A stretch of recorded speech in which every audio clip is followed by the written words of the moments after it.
Well, good morning, good afternoon, evening, wherever you are. We are on IMEX time at Mandalay Bay in Las Vegas. IMEX looks at hospitality and events and destination travel, but also more and more it looks at the future of all of these things and how tech is the main thread running through the future of destinations, travel, and events. I am really lucky here today to be with Olivia Breen. Olivia has a production company, AVCOM, but they've also just done a big study about the future events. So first we're going to talk a little bit about production studios and how and why they're becoming so hot and popular, and then we're going to look at the study. Good plan? Good plan, good plan. Okay, so let's talk a little bit about AVCOM. You are based? We're based in Dublin, in Ireland. I could have never guessed. Yes, can you not guess with the accent? But we do productions all over the world. So we originated as an AV company, and then over the last 2 to 3 years we have expanded into a production company. So what does that mean? I suppose because production companies are popping up everywhere, as you were saying earlier. Very much, I suppose, during the pandemic we really lended ourselves to be kind of advisors to our clients, and where AV used to be in the background, it became very much in the forefront during the pandemic.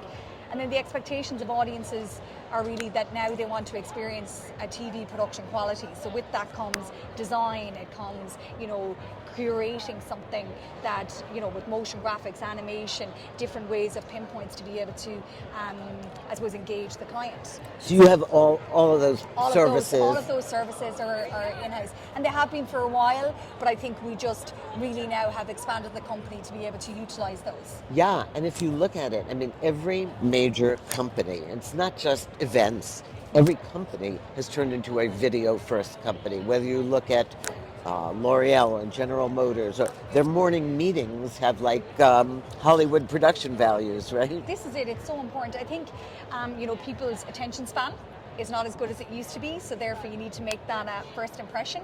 And then also I think the biggest thing is that people's time. So for me, if I'm giving my time to something, I want to make sure that my time is valued. So therefore, if I'm watching something, I expect it to have a kind of high level production quality.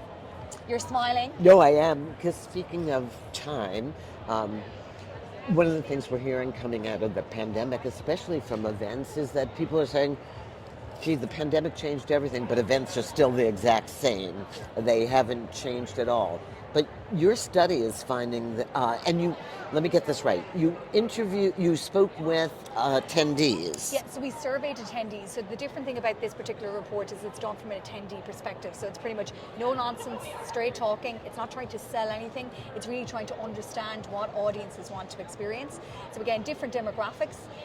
During the pandemic, we kind of created a full inclusive We space, did, didn't we? Where if it was a thing you couldn't afford to travel to an event, you still were able to experience that content online.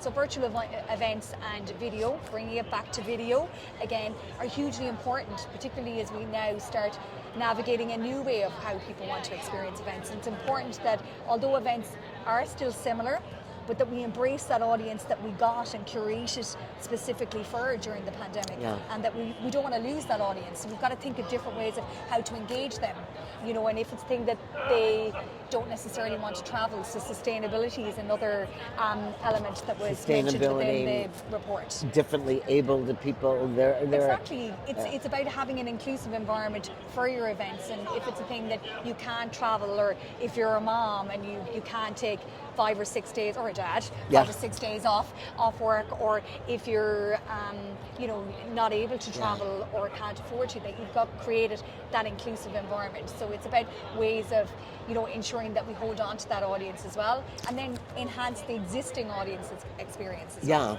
And I think one of the other things that happened during the pandemic is a whole new generation of event goers came up. TikTok raised. TikTok, yes, you said it, TikTok. And again, it brings it back to video. Everything is so instant. You walk around here, people are really embracing the activations. On the way in, people are in little AI pods. It's about really looking at, technology isn't for everyone. So we like to be able to advise our clients, use technology for its purpose of what it is that you want to achieve. Right. Don't just use technology for the sake of using it. It's got to have a purpose to embrace the audience. But your attendees, if you were telling me about the survey. Yes. One of the most striking things about the survey was 97% of attendees. 97. 97. So it's a pretty striking number. Said that they would be more inclined to attend a conference or an experience in person if it was to embrace technology. So, what does that mean? It means having the opportunity to see VR, AR, but not necessarily people talking about it. So a lot of these events, last year, when we would have been here, we'd have been talking about VR and AR, but people weren't able to experience it. Whereas this year, there's activations, people can really experience it. It might not be for you, or it might be for you.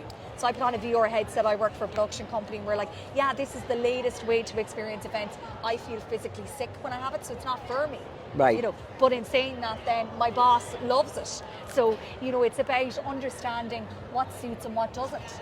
But taking it even further, technology also means I don't have to wait online 17 hours. I can just zip on through with whatever badge recognition or eventually facial recognition there is.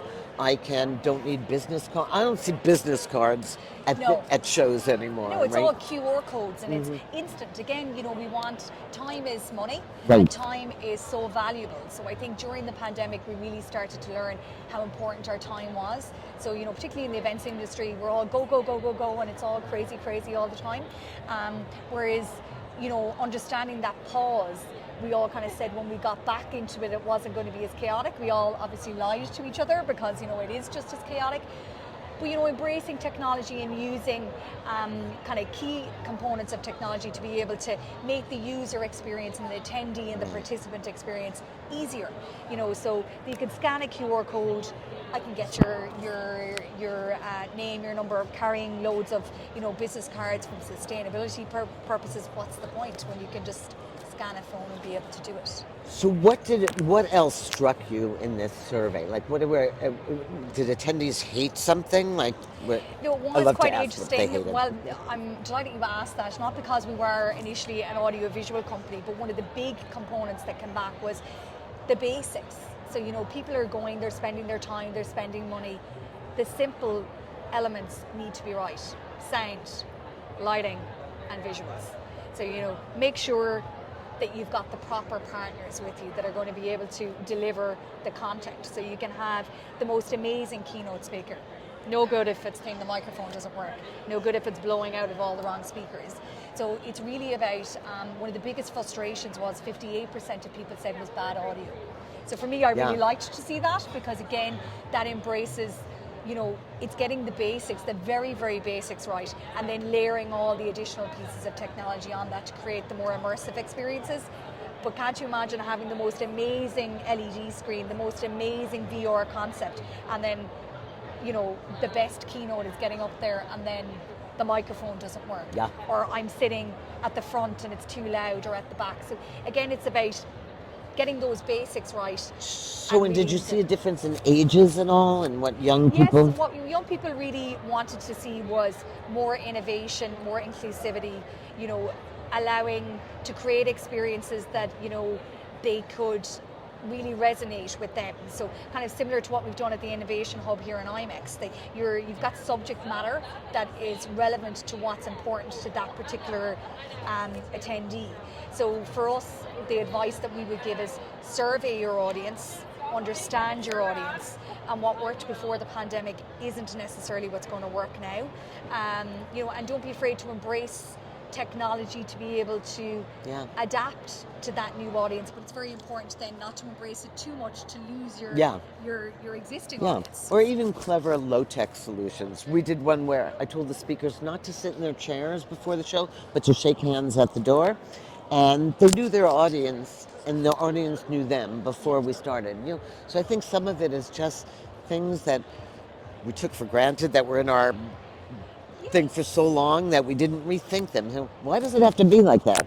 It doesn't, and it's kind of about thinking outside the box. So, a big thing that resonated was 1 in 10 people fall asleep at events.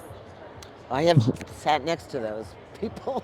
And I was like, oh my God, seriously? And it's like, are we losing our audience? And we are, by death, by PowerPoint. So, Yeah. how can we think of being more Yeah. engaging with the audience, asking Yeah. questions, simple things, but just keep them engaged. Yeah, and some of it, if they're going to scroll their phones, you might as well think of a way for them to To scroll their activate their phones. phones. Exactly. Exactly. Using Slido, using other, and they're very simplistic things that have been around for years. That, it's really about all of those Yeah. components that should be Yeah. involved in every single event now. So we can find this study somewhere online now, or I You know you're can indeed, presenting it yes. here. You can. I am presenting it at the MPI booth on Thursday from 10 to 10:30. There's also lots of publications on it through the MPI channels, and hopefully you'll also feature it. We will feature it in Yes. our newsletters and Amazing. highlight, because what struck me about Olivia's work here is that it's from the attendees' point of view, 100%.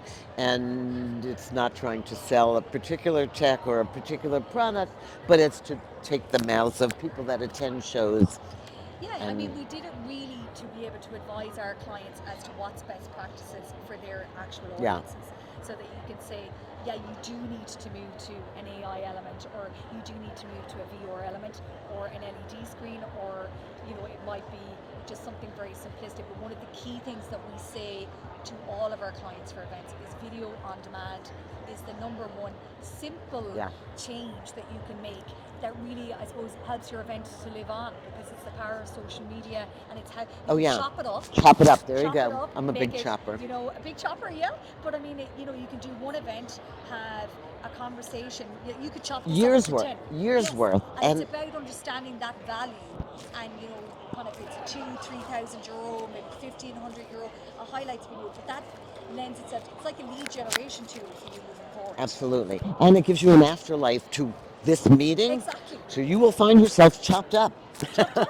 and Yeah. put out on our various forms in our network. Some people want to listen for 5 seconds. Some people want to hear the whole thing. Exactly, and this is it. It's about understanding what way people want to consume information. So, Exactly. That's why it was an interesting report, and we adapt those models now as we guide our clients on to delivering new productions and what's important to their attendees. Well, I love that you're letting your attendees and clients guide your actions. It sounds so simple, but a lot of people forget that. Thank you, Olivia. Thank you so much. Great to catch up.